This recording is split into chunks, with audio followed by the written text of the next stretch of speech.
కట్టబడి ఉంటుంది, ఇప్పుకొని తీసుకొని వచ్చేయను. ఒకవేళ ఎవరైనా అడిగితే ఇది ప్రభువుకి కావాలనని చెప్పండి అన్నాను. మీరు ఎప్పుడైనా ఈ విషయాన్ని ఆలోచించారా? మీకే కనుక ఒక గాడిద ఉంది, ఇంటి ముందున కట్టేసి ఉంది, అది కట్టుకున్నారు.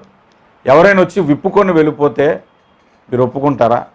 ముందు కలబడతారు, గొడవకి వెళ్తారు. ఇది ప్రభువుకి కావలసి ఉన్నదంటే మీరు ఒప్పుకుంటారా? ప్రభువు కావలసి ఉన్నదంటే అడగాలి కదా, అడగకుంటే ఎందుకు ఇప్పుకెళ్ళిపోతారు అని అనరా? మరి ఇక్కడ సందర్భం అంతా చూస్తే చాలా రాంగ్గా కనబడుతుంది. ఏంటి అని అంటే, ఈ సందర్భానికి ముందు జరిగిన స్టోరీ అక్షరాల్లో మనకి కనబడదు, కానీ పరిశుద్ధాత్మ సహాయంతో ప్రార్థన చేసేవాడు అక్కడ ఉన్నటువంటి స్టోరీని చూడొచ్చు, అక్కడ ఉన్నటువంటి ఆ వాస్తవాన్ని చూడొచ్చు. ఈ గాడిద కలిగిన యజమానుడు ఎవరైతే ఉన్నాడో అతడు లేఖన నెరవేర్పు కొరకు